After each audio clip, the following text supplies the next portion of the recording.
Please note that this is just a review of the final work and is not an endorsement of the creator. Any opinion or prior actions belonging to the creators involved, unless otherwise stated, are not a factor in this review. Thank you.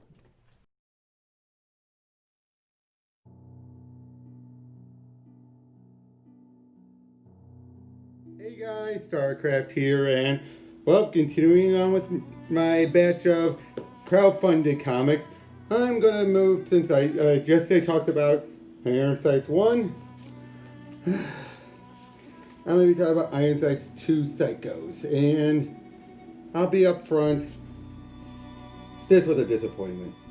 I wouldn't say I don't hate it. I want to make that very clear. I don't hate it. In many ways, it's good.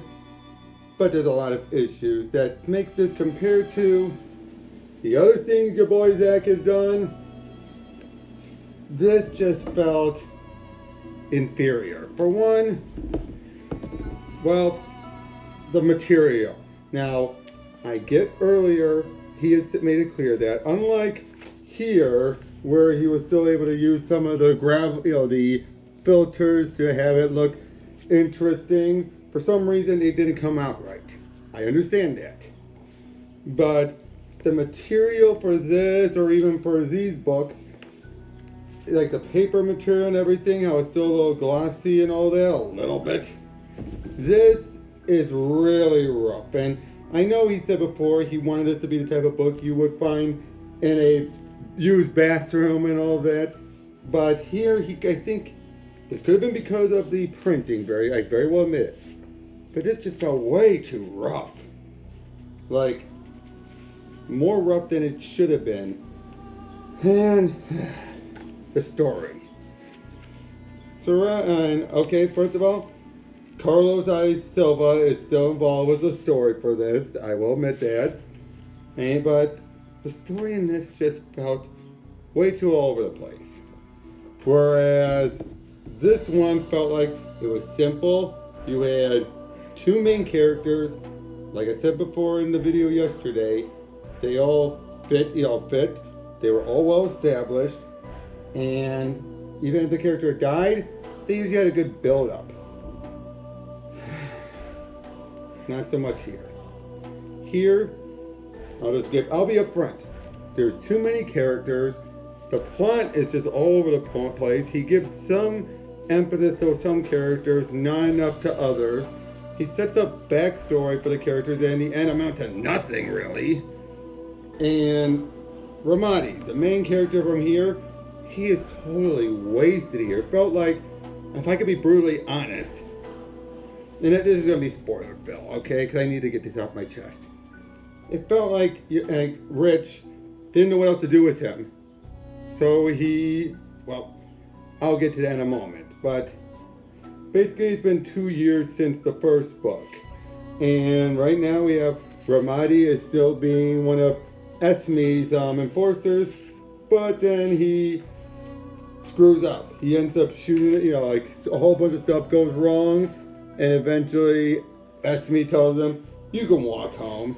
And that's another thing I'll point out. Esme, completely different character from how she is here. I mean, granted, we don't know much about her characterization here, but here, it felt like she was, Ya Boi Zack has said she acts like she's in over her head, and I really don't get that feeling here.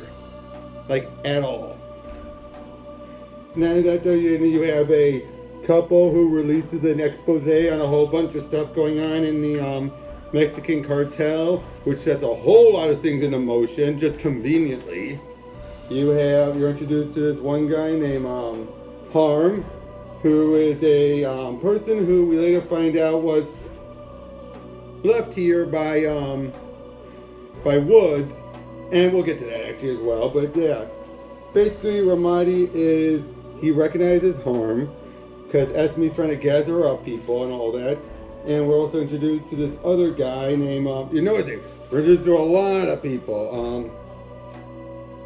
Hold on. Oh yeah, Mel. Mel's his name. He's the schizophrenic with a whole lot of, issues. We're also introduced to, Diego as well. Again, a whole lot of characters in here who we don't really get what his deal is, not directly. We have hold on. Ernie and Griselda are now on the run because of Ernie's expose. We have a flashback to Harm back during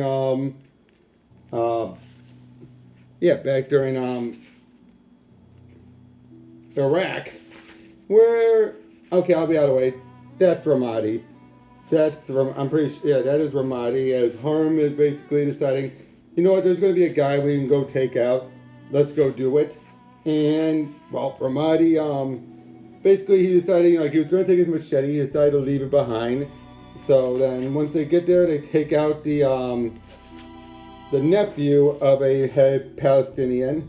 They decide, okay, give me your machete. I didn't bring it. Hey, that's what I brought you here for. Well, because you screwed it up, you gotta use your e-tool to slice him up. And basically this is part of why Ramadi has had issues, because Harm forced him to slice and dice because he didn't bring the machete. So they tossed the body pieces into a fire pit. I mean, sure. And then we found out 2 years ago that Harm worked with Woods. And it turns out Harm was the one who dropped off Woods right before the beginning of the first book. And basically said, hey, you stay undercover until I come back. Well, obviously, Woods never came back, so Harm's been stuck undercover. As Griselda and Ernie are trying to get passports and kind of implying that Griselda is a bit of a, I'm not going to even go there. But,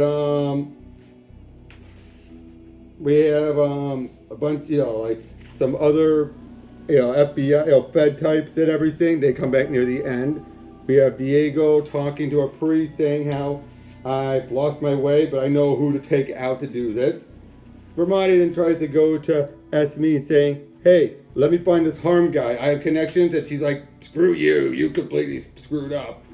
Then it turns out Ramadi also knows Mel or Miguel. And they talk, and basically Ramadi decides, screw it, forget bringing lunch for Esme, and food for Esme, I'll bring Harm to her. Again, so much stuff just happens at once. Diego gets a car and everything. Ernie and Griselda see him and decide, hey, let's upload it online even more. But this time, I told the truth, that guy's in trouble, I'll lie this time. Ramadi makes it to Diego, with Mel in tow. Then they fight their way through a little bit, taking out most of the guys that Harm was working for. Harm then kills the guy very brutally, which causes Ramadi to have a bit of flashbacks. Well, not right away, of course, but as things are going on, Ramadi then just starts to freak out a little bit, just has a complete PTSD moment. And then this gets to the part where it bothers me. Okay, when Conway died in the first one, there was a buildup. You felt like, oh crud, he's dead meat. You knew he was going to die, and when it happened, you just knew that he did it for the right reasons. But here, Ramadi kind of has a break, and then he's just killed off haphazardly by Diego. And not that though, it doesn't seem like it was even intentional. At least it doesn't seem that way. I mean, if he's taking out everyone in Esme's gang, that's one thing, but Ramadi is just taken out and they don't seem to care anymore. They're just like, oh shit, let's get out of here. And that's it. Ramadi, the guy who went through everything in this one, dead. Seriously, Rich, what the hell? That just felt a little too, again, to me, it felt like Rich didn't know what else to do with him, so bumped him off so we could focus on Harm, who probably it feels like it was more the type of guy he wanted him to be, or Ramadi to be, but didn't.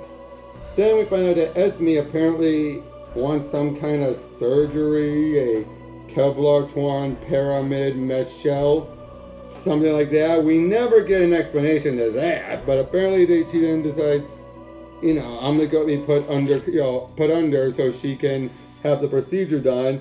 Right afterwards, Diego shows up and shoots her. Obviously doesn't kill her.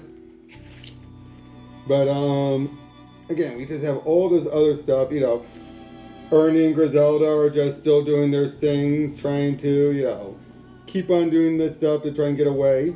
You have Harm and Mel basically starts leading to them meeting up with some of the other cartels, gathering a bunch of weapons, and all the while, because of Ernie's stuff, he unintentionally sticks the people that were after him onto Harm and Mel. Which, and at the same time, then Diego is still trying to gather up a few other people, saying it'll soon be over to his love, as he has one more to take care of.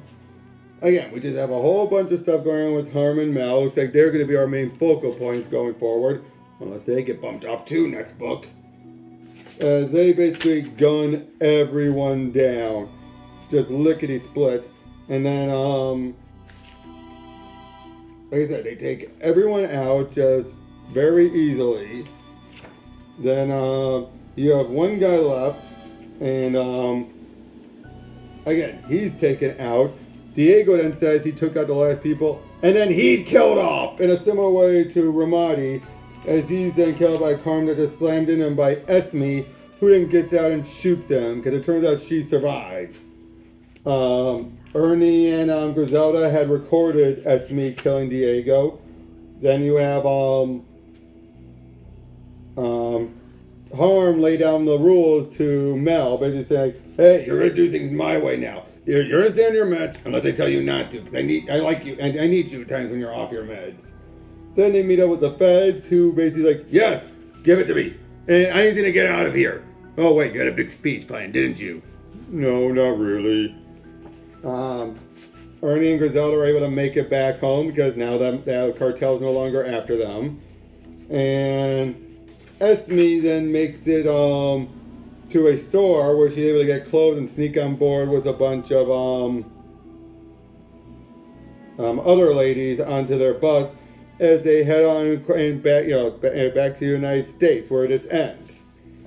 I mean, it sets it up more so for a sequel, but this just felt all over the place. I did not skip that much out between everything. That's how disjointed this felt. It was like boom, boom, boom, boom, boom. Ooh, new character. Oh, we're gonna kill everybody. Oh, we're gonna do this. Oh, boom, boom, all over the place. It just felt like, what the hell? It doesn't even feel like it was trying to be epic. It felt like your boys and like Rich had so many ideas that he decided to just cram them all into here.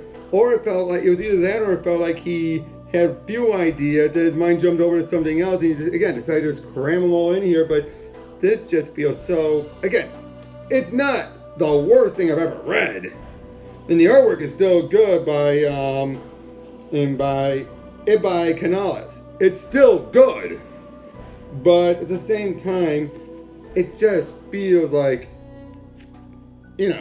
all over the place. Again, the way Ramadi was dispatched was pointless. Felt like all this stuff was to build up Harm, and Esme was supposed to be this person that's in over her head. Again, I couldn't really tell, and it felt like she was a completely different character from how she was in the first book. What the whole point was her at the end made zero sense. There was no build up to that whatsoever. It was just like, what's going on here, huh? What? Stuff with Diego really wasn't properly set up. It just, again, you accepted it. And again, in the first one, there was a lot of things that weren't set up, but you accepted. But you at least knew enough, or at least you got a good feeling for the characters that you at least understood. Here, though, you're just thrown in and deal with it. Again, it feels like with the Jawbreakers books, you can tell Rich has a plan, a long form, a whole bunch of stuff all sought out. Same with the first book.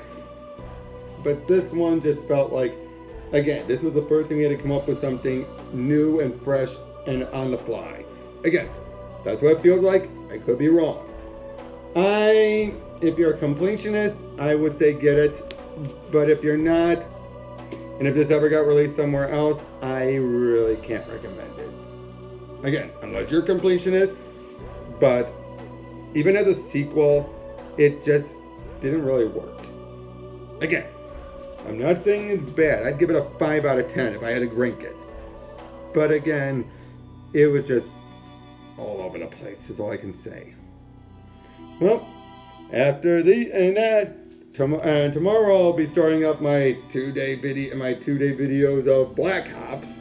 Then after that, I'll either do Flying Fortress or I will do ukulele. Either way, I'll be getting to these two though. But until then, I'll catch you guys later.